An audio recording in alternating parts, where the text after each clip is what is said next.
I slip into the rich red velvet dress, its fitted bodice adorned with subtle pleats that enhance the elegant square neckline.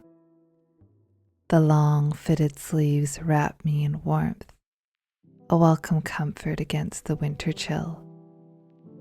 Standing before the mirror, I run my hands over the soft fabric, smoothing it over my waist as the skirt cascades gracefully to the floor. A delicate red ribbon in my hair adds a touch of festive charm, perfectly complementing the deep hue of the dress. The soft glow of candlelight flickers on my dresser, casting a golden shimmer across the velvet, while the inviting scents of cinnamon, pine cones, and vanilla linger in the air from the potpourri dish nestled beside a tiny evergreen sprig. Twinkling fairy lights strung through garlands along the windowsill bathe the room in a magical glow, their reflections shimmering faintly on the frosted window panes. A plush throw draped over the chair in the corner, a half-finished mug of cocoa on my nightstand, and my book, still open to the chapter I'd left off on earlier, remind me of the cozy afternoon I spent before getting ready.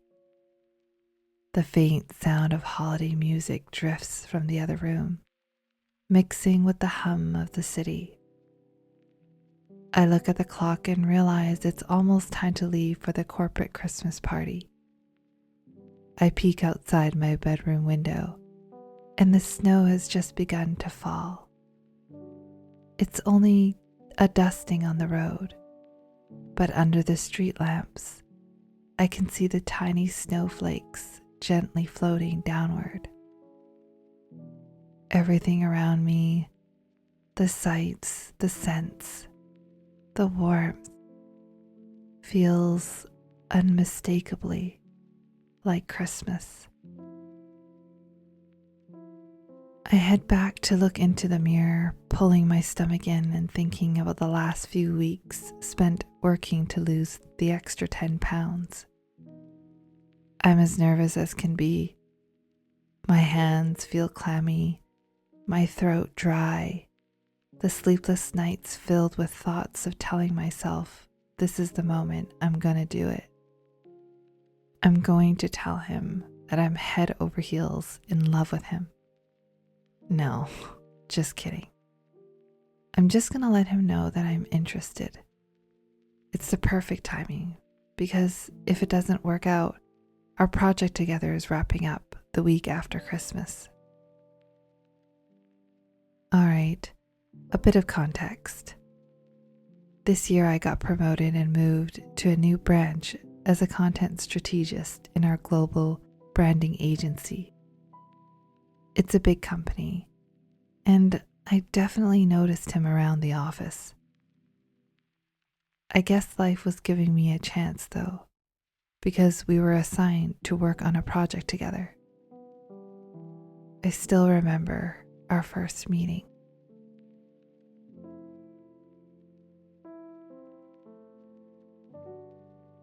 At first I could hear a woman's laughter before I even entered the room.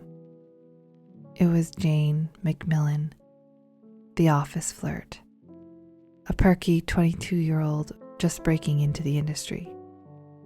She thought her laugh was cute, but in the boardroom it was just her laughing at her own story, while the other person barely engaged.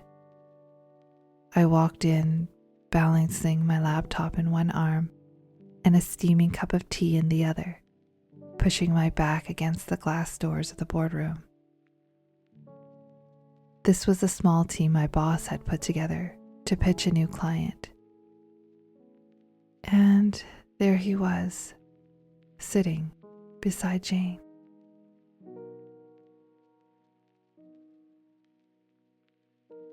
They both looked up as I entered the room.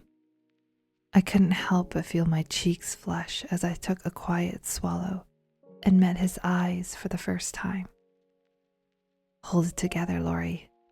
You're a professional, and he's just a colleague. He stood up, offering his hand to introduce himself, while Jane simply nodded, as we'd already been acquainted. His eyes were blue, like the clear waters of a Hawaiian lagoon, the sky reflected in its depths. He had a thick 5 o'clock shadow and wore stylish black-framed rectangular glasses with a slight matte finish, the kind that looked effortlessly cool and modern, with sharp lines that added a touch of edge to his otherwise polished look. "Hi, I'm Owen," he said, his grip firm. "It's nice to meet you, Lori, right?" he added, double-checking.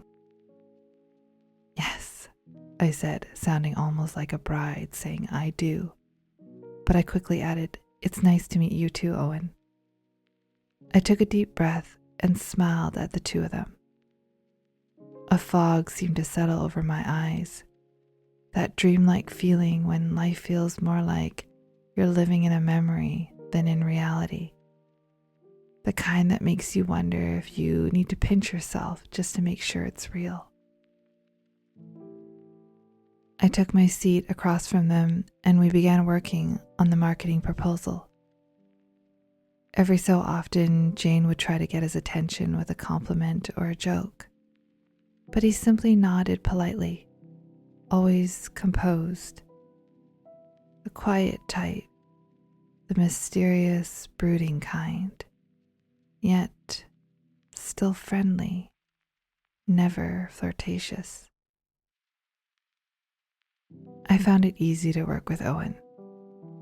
He was focused, listening intently to everyone's ideas and offering his thoughts with quiet confidence whenever he saw a different angle. But it was his presence that really stood out. He smelled like something warm and comforting, like the soothing scent of wood crackling in a fireplace on a cold winter evening, while you're wrapped in the soft embrace of a thick wool blanket.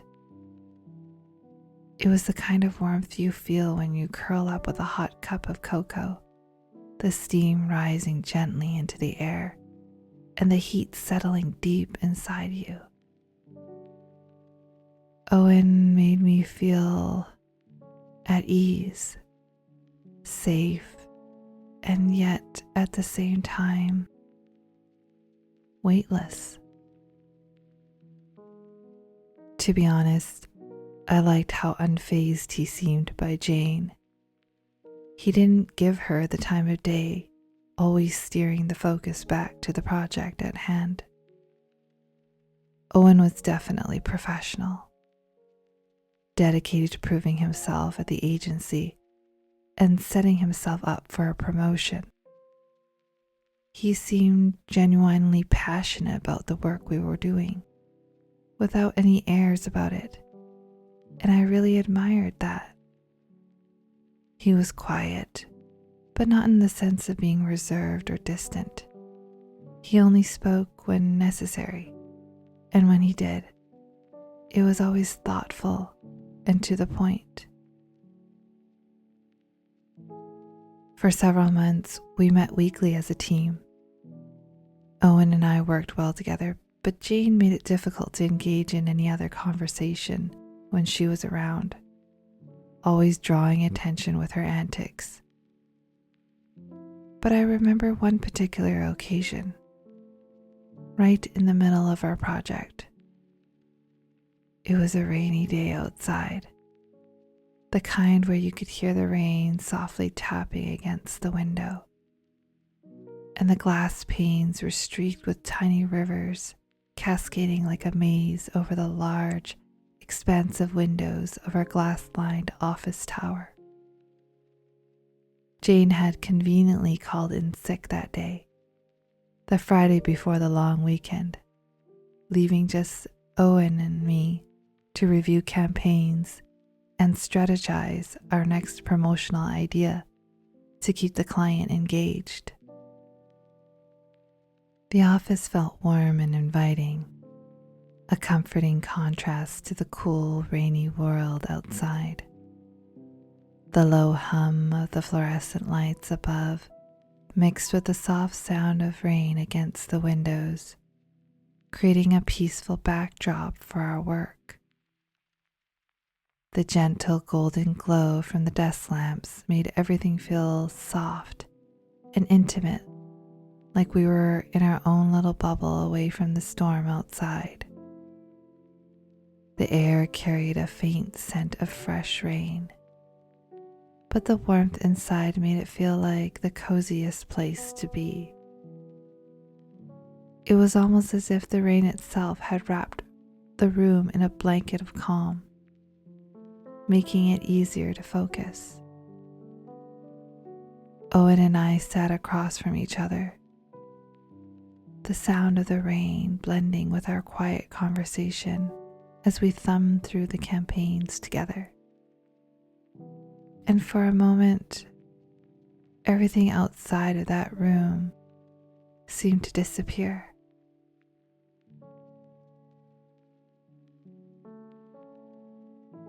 It was the first time we had ever been alone together. Our meeting was productive, and a few times our fingers brushed as we rifled through brochures and marketing assets. Each time my heart skipped a beat, but for the most part I was able to maintain my professionalism.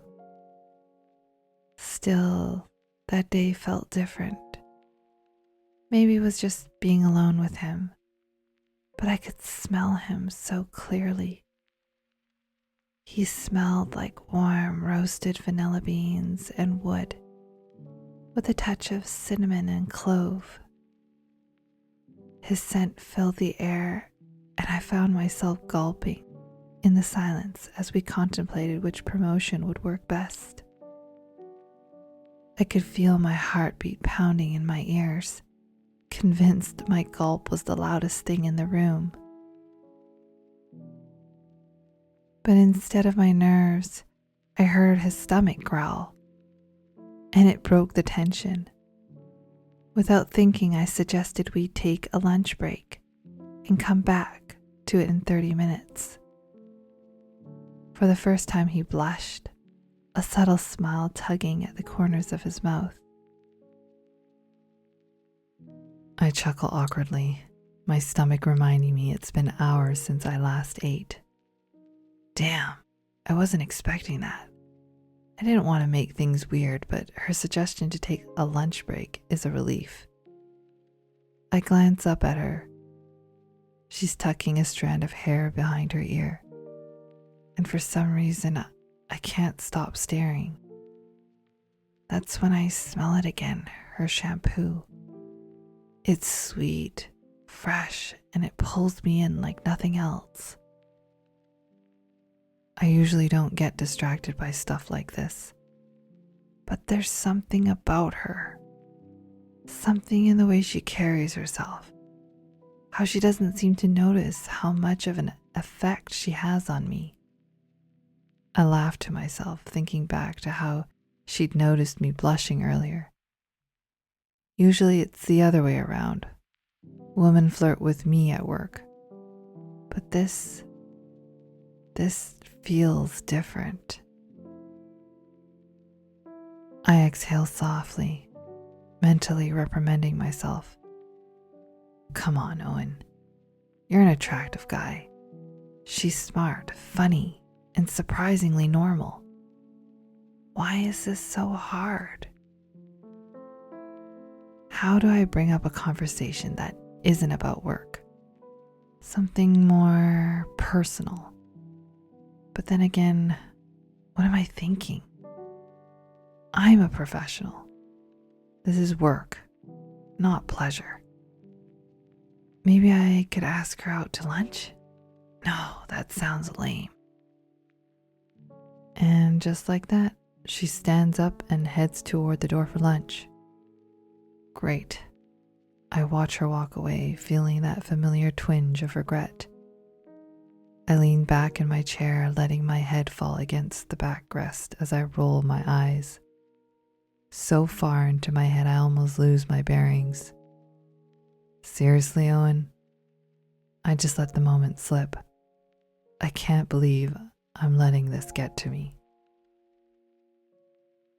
As I finished my lunch in another room in the office, secretly wishing I'd had the courage to casually suggest we grab lunch together, I quickly finish up and head back early to our meeting spot.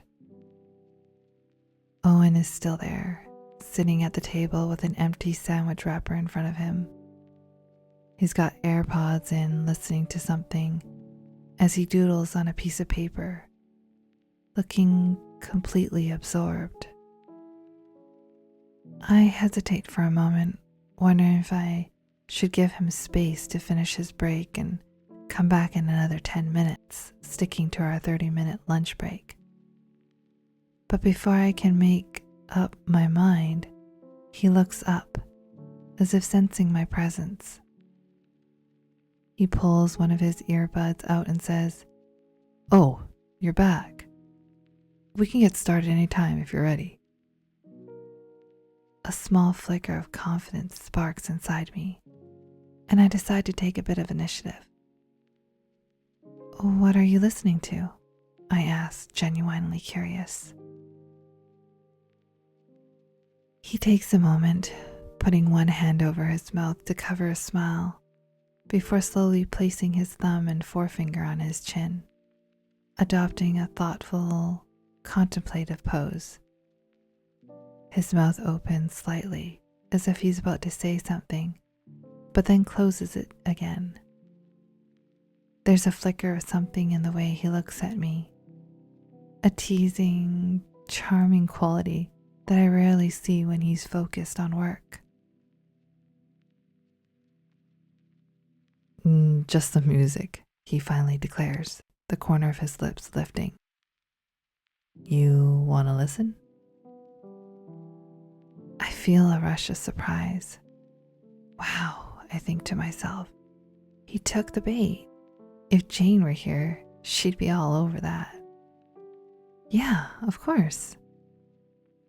He pulls off his AirPods and with a casual motion disconnects the Bluetooth from his phone.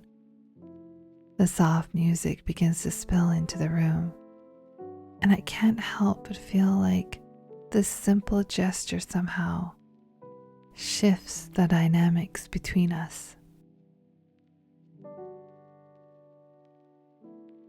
I'm a touch embarrassed as I prepare to share the song with her, secretly knowing it's the one that reminds me of her the most.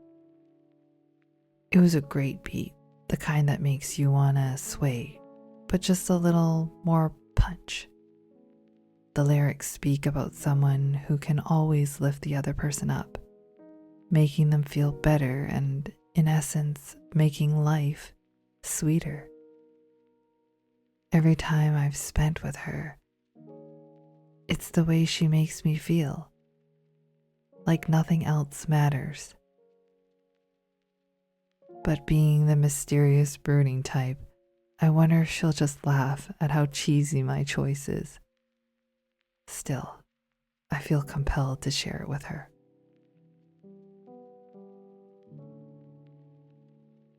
She has no idea how I feel about her. And to be honest, I don't fully understand it myself.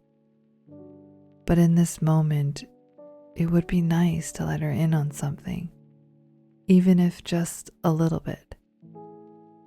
As we listen to the upbeat rhythm of the song, I watch her sway her head, clearly enjoying it.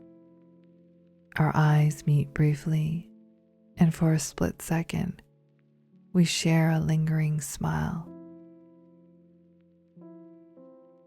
It feels like my chance to ask her out, to take that leap. But before I can find the courage, the door to the meeting room opens. Another person steps in, interrupting our moment with a question. The opportunity slips away, and I feel the weight of the chance lost, at least for now. The moment slips away as I answer a team member's office-related question. Owen turns off the music, and we both clear our throats, returning to our work obligations. I secretly love that song too, and I can't help but feel there's a real connection between us.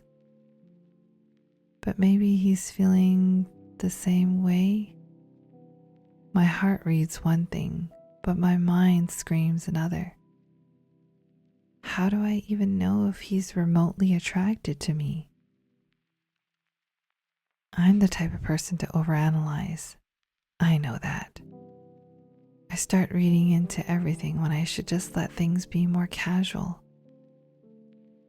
It could all just be in my head. It's hard for me to believe that he'd be interested in me the way I'm feeling about him. But I just can't seem to shake the feeling off either.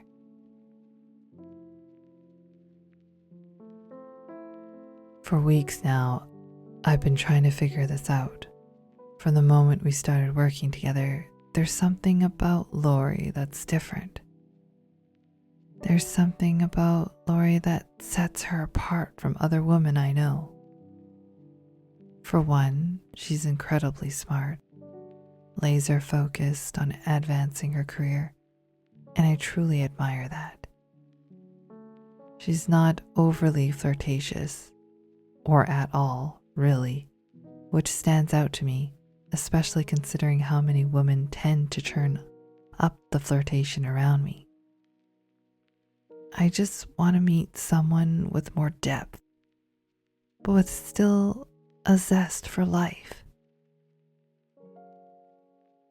But what I find myself admiring most about Lori is how she doesn't even realize how beautiful she is. It's crazy. She's absolutely gorgeous. But it's more than that. She's thoughtful too. I've seen her pick up litter in the parking lot before getting into her car. Litter that's not even hers. And the way she gathers her hair to one side and twists the end when she's lost in thought. It's small, but it speaks volumes. Or the way her eyes seem to smile when we greet each other, like she actually sees me, even though we've barely begun to know each other. It's funny. The more time we spend together, the more I catch myself getting lost in the sound of his voice. His voice is masculine yet carries a soft undertone, and I find myself getting carried away, like a ship floating on cloud 9, imagining what his pillow talk might sound like. Earth to Lori, snap out of it, I remind myself. Now focus. He's talking about campaign ads, click-through rates, and target demographics. But then I catch myself looking at his lips, perfectly pink with the bright sheen, like strawberries smeared across his lips on a hot summer day. His jawline, that tousled hair I can only imagine running my hands through. And his body. Don't get me started. He must work out. He's got the build of a young, up-and-coming hockey player. His shirts are always perfectly neutral, snug around his biceps. And when he forgets something, he has this adorable habit of reaching behind his head and scratching the back of it. I've noticed how he doodles on a scrap of paper when he's on a call, taking notes, yes, but sometimes drifting into abstract shapes as he ponders the conversation. Her eyes are stunning too. Each time our eyes meet, I can feel the attraction between us, something that's been building for weeks now. But I can tell she's shy. She always looks away just a second too early before we can truly connect, and she bites her thumbnail when she's nervous. It's different for me, strange even, since I'm used to women throwing themselves at me. But with Lori, for once, I'm the one who's curious. She intrigues me in ways I can't quite explain.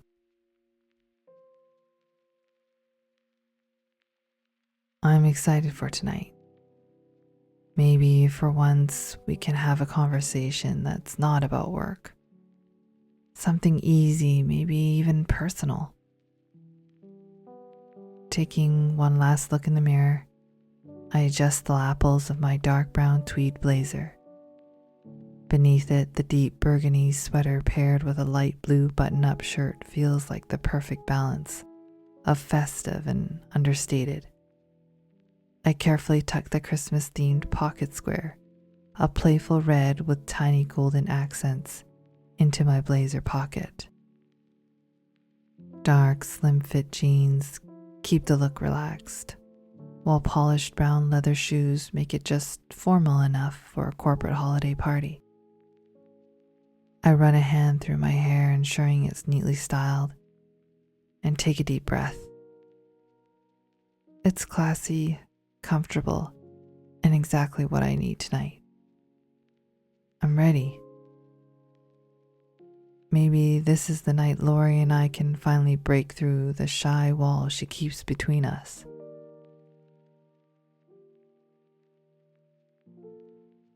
So, tonight's the night.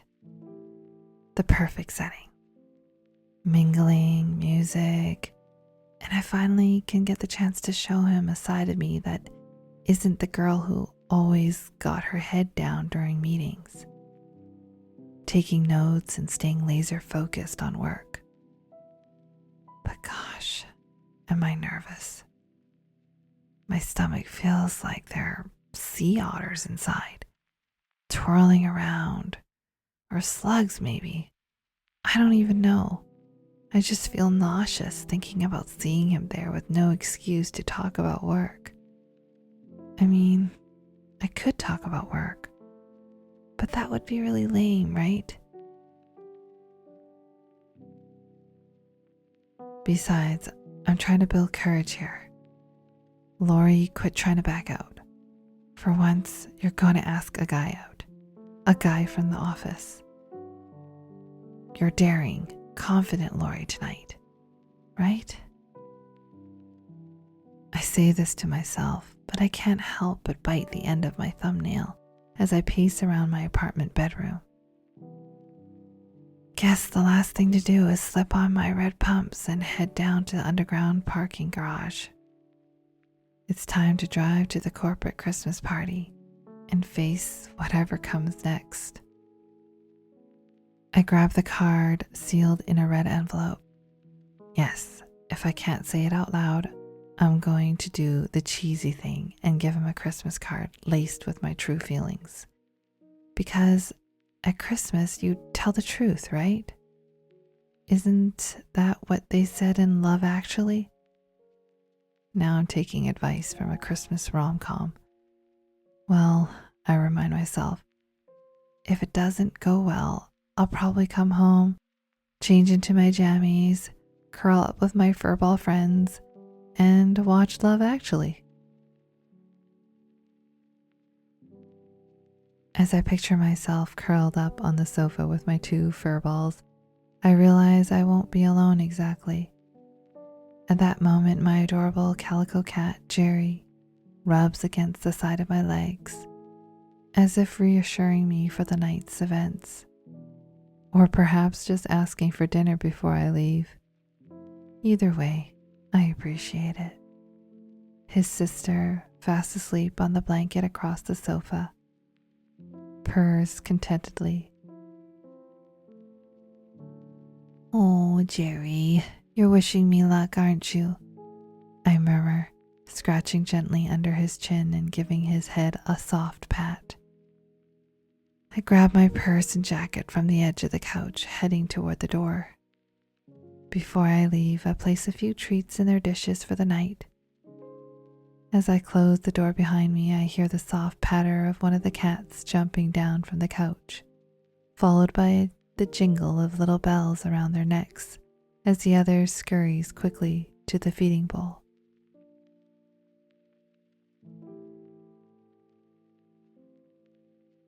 The city is a winter wonderland as I drive through the softly falling snow.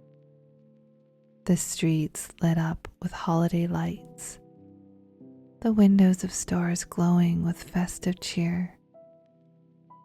The car's heater hums quietly as I rehearse the conversation in my head over and over again. I'm still not sure what I'm going to say, but I know I have to say something. If tonight doesn't work, I'm not sure when I'll ever find the courage again. My fingers grip the steering wheel, the nervous energy bubbling up inside me. I try to push the doubt away, but it lingers. When I pull up to the venue, I'm immediately struck by the sleek, modern building with its floor-to-ceiling glass windows, reflecting the soft glow of the surrounding lights.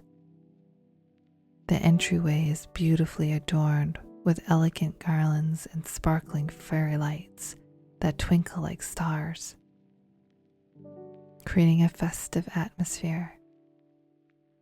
Bare trees line the pathway leading to the building, their branches strung with delicate lights casting a magical glow as I approach.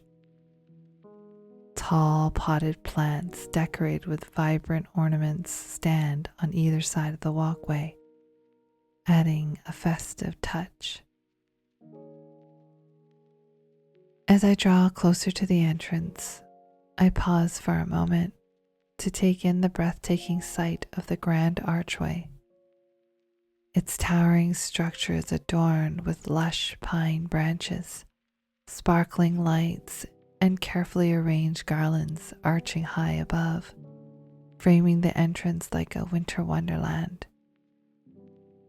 The lights shimmer softly in the evening air, casting a warm glow, and I can't help but stop and admire the holiday elegance that fills the space.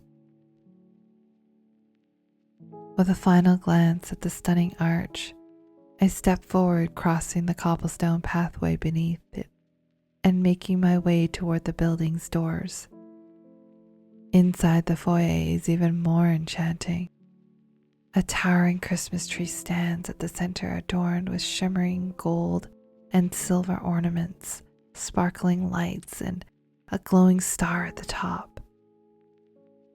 The festive decorations add a touch of warmth and magic, contrasting with the chill of the night air outside.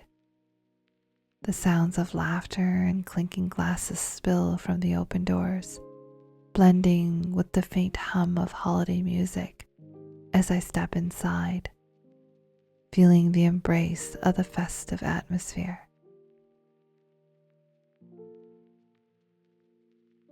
It looks like I've arrived first before Lori. The crowd is already in full swing, a lively mix of colleagues from branches nationwide, all converging in one place to celebrate the season. It's a dazzling event, effortlessly blending corporate sophistication with holiday glamour. The banquet hall is a vision of elegance.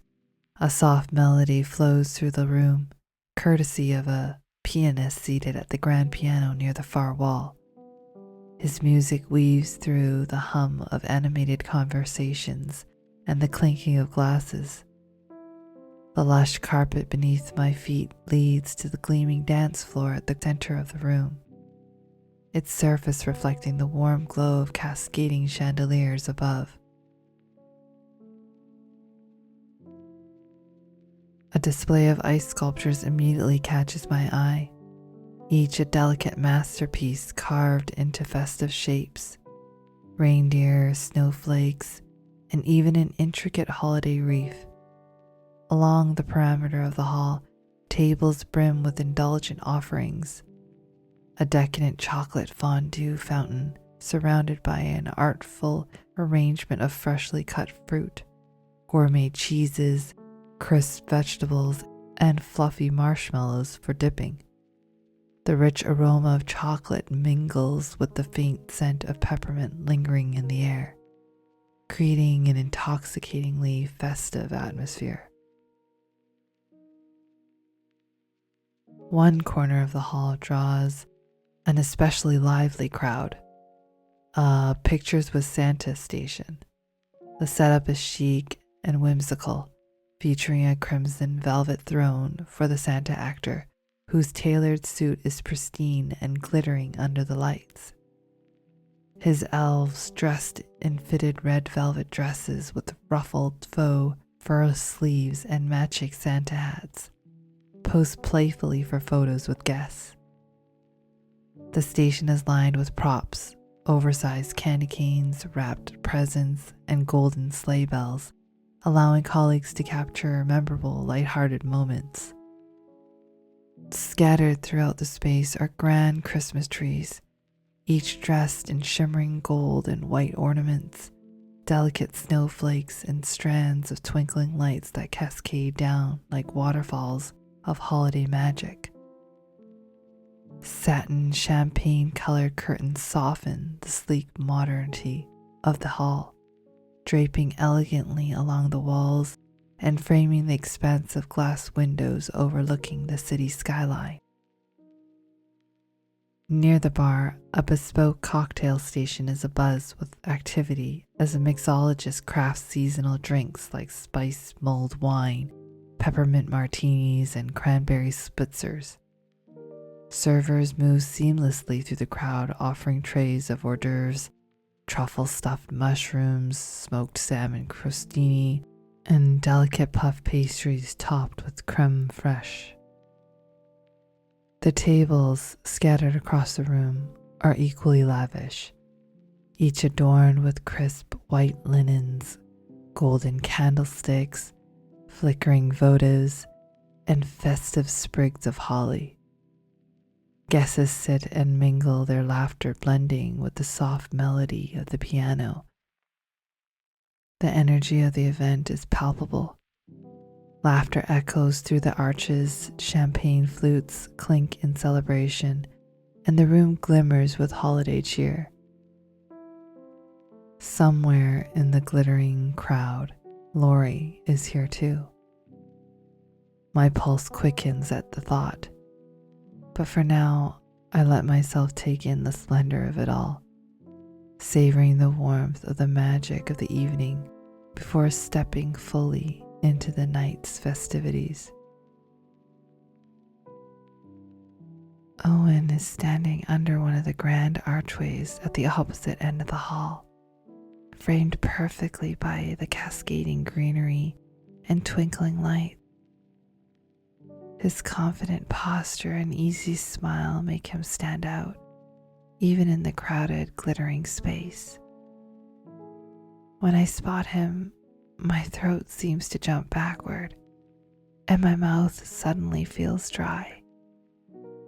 The overwhelming grandeur of the room fades momentarily, leaving only the fluttering nerves that stir in my chest. As I shrug off my coat and check it in with the attendant, my hands feel clammy against the smooth fabric.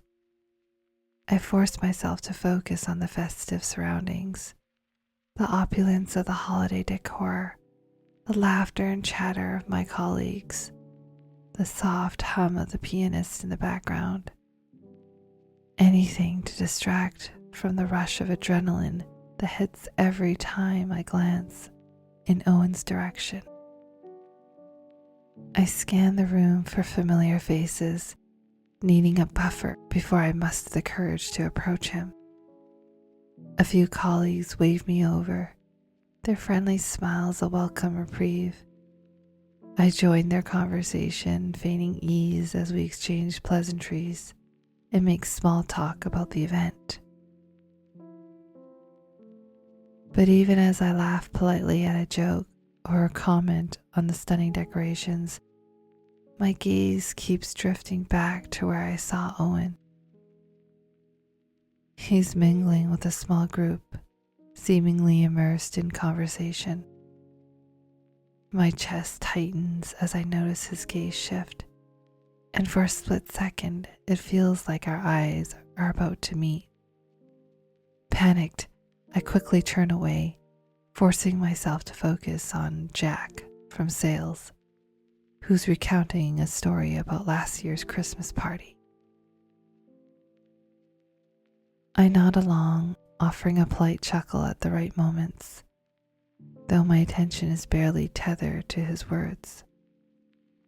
A female colleague joins the conversation, animatedly sharing her favorite Christmas recipe.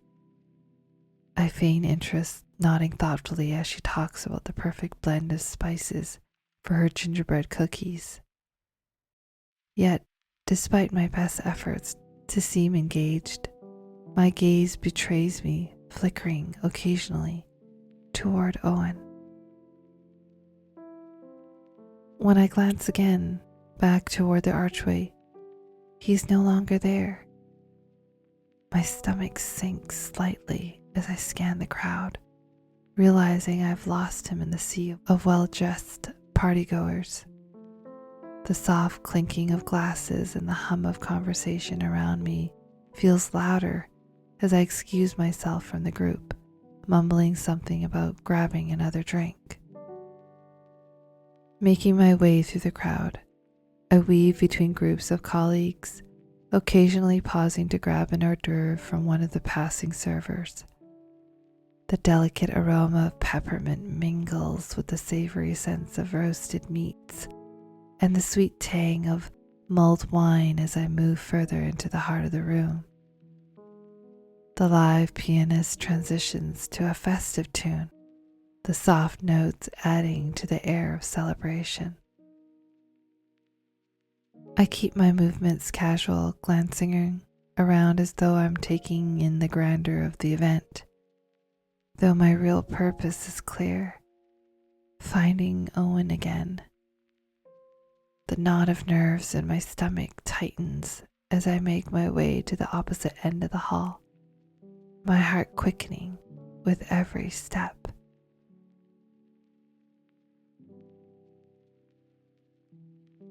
I thought I saw Lori. Patting one of my colleagues on the shoulder, I excuse myself from the conversation and start making my way toward the middle of the hall. My eyes sweep over the tables adorned with glittering centerpieces, past the chocolate fondue fountain, and the Santa photo setup. Then I spot her. She's crossing the dance floor, her movements poised and graceful, though there's a searching quality in the way her eyes scan the room. She pauses briefly to take a crab cake from a passing server, and it's in that moment, when the light catches her just right, that I feel my breath hitch. She looks stunning. Her red velvet dress fits like it was made for her, accentuating her figure in all the right places. The soft fabric shimmering faintly under the warm glow of the chandeliers. Her hair is elegantly swept up, with a few loose strands framing her face, adding an effortless softness to her look. I catch myself staring, my heart racing like I've never seen her before. She's not just beautiful tonight, she's radiant. I bite the corner of my lip, a nervous habit I haven't shaken since my teenage years, and run a hand through my hair trying to steady myself. I've done this before. Walked up to someone I'm interested in, struck up a conversation, played it cool. But it feels different. This feels like the first time, and my usual confidence seems to have gone AWOL. I take a deep breath, forcing myself to focus. I got this. I find myself closing the distance between us, weaving the crowd until I'm close enough to reach out. Without thinking too much, I tap her gently on the shoulder. She turns her eyes, meeting mine, and suddenly everything else fades. Her lips curve into a smile, and the way her eyes light up tells me all I need to know. She's happy to see me. The nervous flutter in my chest is relapsed by a rush of warmth, and for the first time tonight, I feel like I'm exactly where I'm meant to be. Owen, I say aloud, pleasantly surprised, my smile widening. Hey, he replies, his voice soft yet steady. He opens his mouth to say more, but we're interrupted by the sudden crackle of the PA system.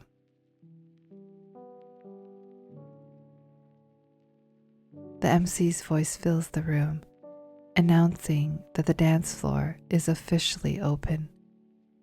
Owen leans in close, his breath brushing lightly against my ear as he whispers, "I'm glad to see you here." "Yeah, me too," I reply, my voice barely above a whisper, my thoughts completely scattered by the closeness of his words. Brenda Lee's "Rockin' Around the Christmas Tree" bursts from the speakers, immediately setting the room alight with energy. Laughter and cheers ripple through the hall as guests begin making their way to the dance floor, their movements buoyed by the lively beat. A mascot dressed as a festive Christmas tree weaves through the crowd, cheerfully passing out Santa hats to guests. The room is alive with Christmas cheer, and everyone seems to be caught in the moment. Owen begins bobbing his head to the music, a boyish grin spreading across his face. Then, with a charming blend of confidence and playfulness, he extends his hands towards me. "Shall we?" he asks. I hesitate only briefly before slipping my hand into his. His touch is warm, and the way he looks at me makes my pulse quicken. "Why not?" I say with a smile that feels more natural than I expected. He leads me further into the dance floor, and we start moving to the beat together. At first I feel stiff and awkward, my body unsure how to match the easy rhythm he seems to find. But Owen, ever the gentleman, dances with such unguarded enthusiasm that it's impossible not to loosen up. His movements are confident, yet there's a hint of playfulness that makes me feel at ease. I find myself laughing, mimicking his steps, and letting go of my nerves as I sway with the music. For a moment, it's just the two of us, lost in the festive energy of the room. A blush creeps onto my cheeks when my hand rests against his chest, the other slowly tracing the curve of his bicep. His body is warm and inviting, and a part of me feels guilty for imagining something more intimate as we continue to dance.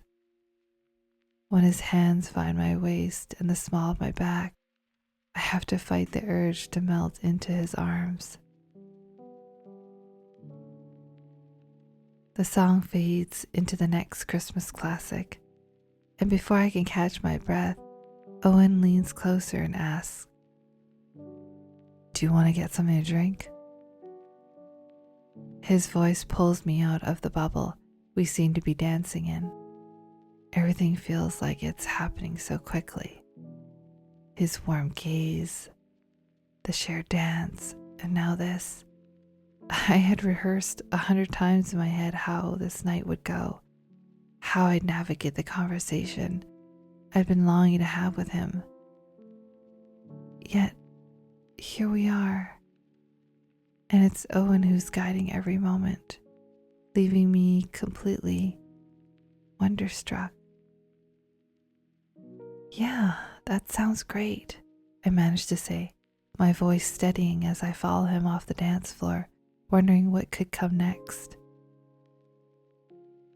Owen takes my hand and together we move toward the table filled with the glasses of champagne, their bubbles catching the light. There are other drinks too, and when I point to the crystal punch bowl, he eagerly ladles some into my glass, his smile warm and easy. With our drinks in hand, we make our way toward the archways at the other end of the hall.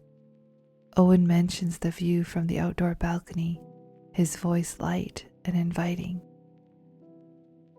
We chat casually about the stunning decorations around us, the way the venue sparkles under the soft glow of holiday lights. But before we can get far, Jane appears seemingly out of nowhere. With an almost mischievous grin, she grabs Owen's arm, practically pulling him toward the dance floor.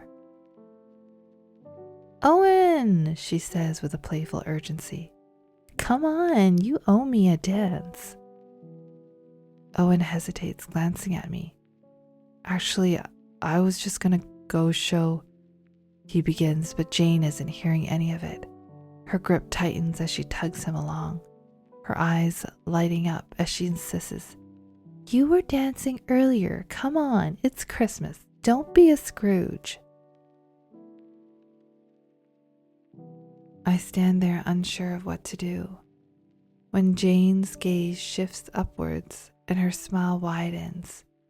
She spots the mistletoe hanging above us, and a teasing laugh escapes her lips.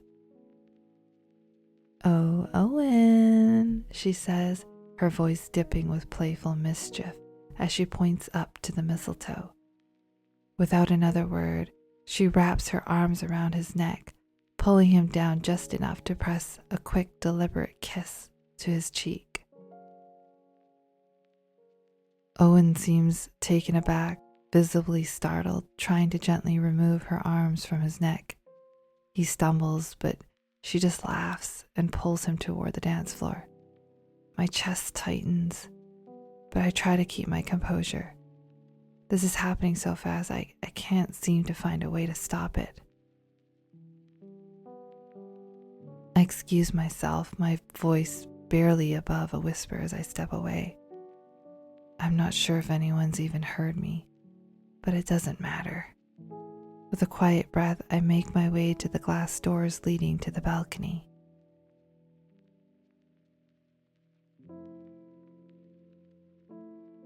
The cold air hits me immediately, a sharp contrast to the warm, bustling party behind me. As I step outside, I can't help but turn to look one last time. Jane has managed to pull Owen and a few of our other colleagues onto the dance floor. I feel the weight of disappointment settle in my chest, but I push it away, wrapping my arms around myself for warmth as I face the stunning city view before me. It's quiet out here, just the hum of the city far below and the rhythm of my own thoughts. The chill of the night air brings me back to reality, reminding me of where I am and what's happening. I take a deep breath, but the stillness only amplifies the ache I hadn't expected.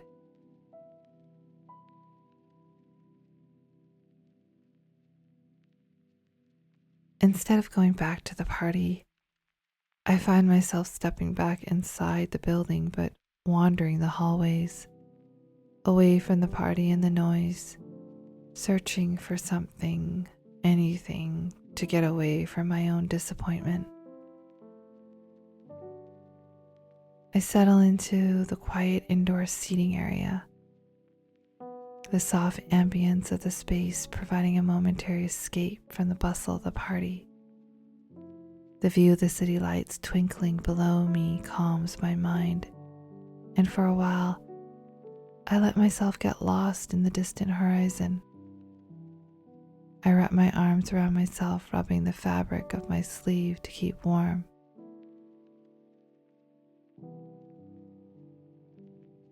When suddenly, I feel the weight of a jacket settle over my shoulders.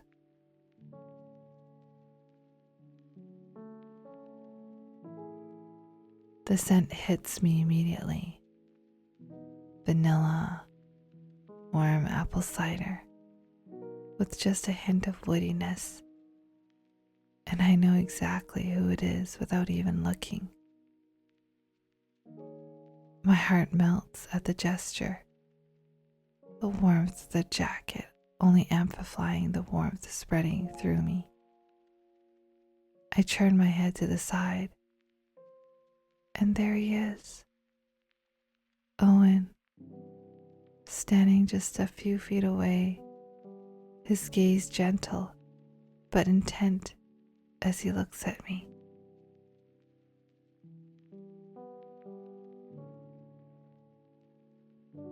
Mind if I join you? He asks, that familiar, almost boyish grin spreading across his lips. His eyes lock onto mine, and for the first time tonight, our gaze lingers longer than I can bear. It's like the world fades for a moment, leaving just the two of us standing there in this quiet space.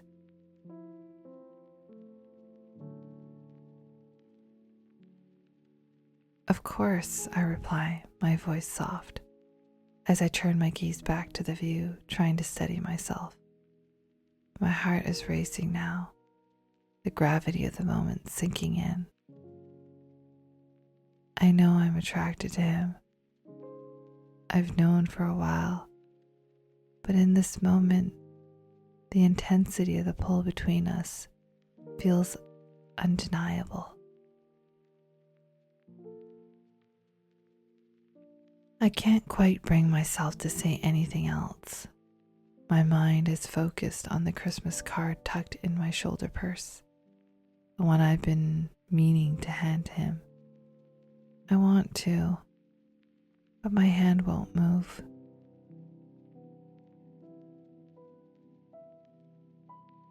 Thankfully, Owen breaks the silence first, pointing out to the city below us. You see that part of the city? He asks, his voice easy and warm. I've always loved it. There is this tiny cafe I go to every winter. It's tucked away on a quiet street, perfect for escaping the chaos of the world. Kind of like this, actually. I smile, grateful for the way he makes talking so effortless. The tension between us starts to melt as we fall into conversation. He shares more about the places he enjoys in the city, and I find myself opening up, telling him about my favorite spots too. The time passes slowly, the hum of the music from the party drifting through the walls. But here, in this moment, it's just the two of us.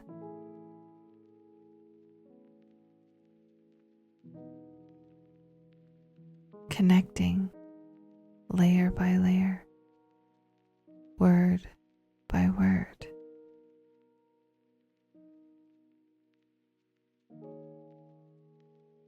The air between us seems to charge with a mixture of nervousness and anticipation, and for a brief moment,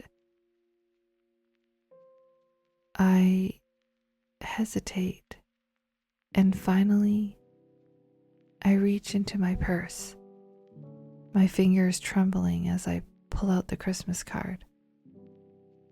My heart is racing in my chest, and the words I rehearsed seem to slip away as I look into Owen's eyes. but I manage. Merry Christmas, Owen, I say softly, passing him the card. He takes it, his gaze lingering on mine as he reads it briefly.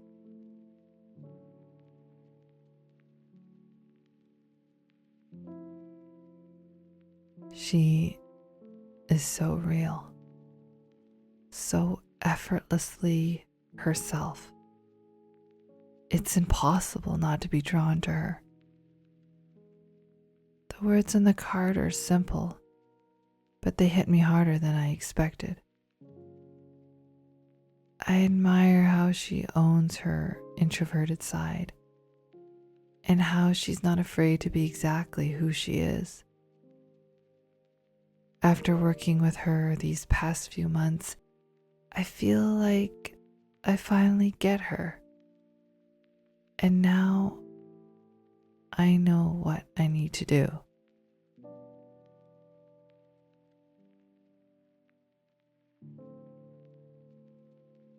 I try to look away, the tension rising inside me, but before I convert my attention to the city lights outside, Owen leans in, his voice low and playful. Hey, guess what I snatched? He says, a chuckle in his tone. Couldn't leave it for Jane again. A rush of heat spreads through me as he pulls out a sprig of mistletoe tied with a ribbon. He looks around the room for a moment, then spots the festive garland already suspended from the ceiling above us.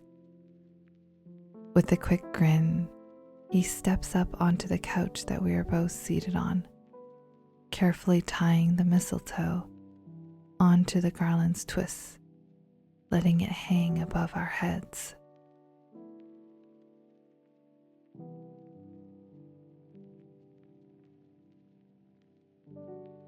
His gaze then meets mine, deep, knowing, and for a moment I forget how to breathe. My eyes flicker to his lips, and I see him do the same. His smile grows, and I can feel my pulse quicken. Overwhelmed by the intensity of the moment, he leans in, aiming for my cheek like a true gentleman. But just before his lips touch my skin, I feel the warmth of his breath grazing my cheek and the soft of his beard, and that's when I find the courage I've been searching for. The hairs on my arm rise, goosebumps spreading, my heart racing, and my shoulders tense with anticipation. I reach up, stopping him, and gently guide him to face me. Our eyes lock, and I gulp, my lips parting as I pull him closer. My gaze flickers from his eyes to his soft, supple lips.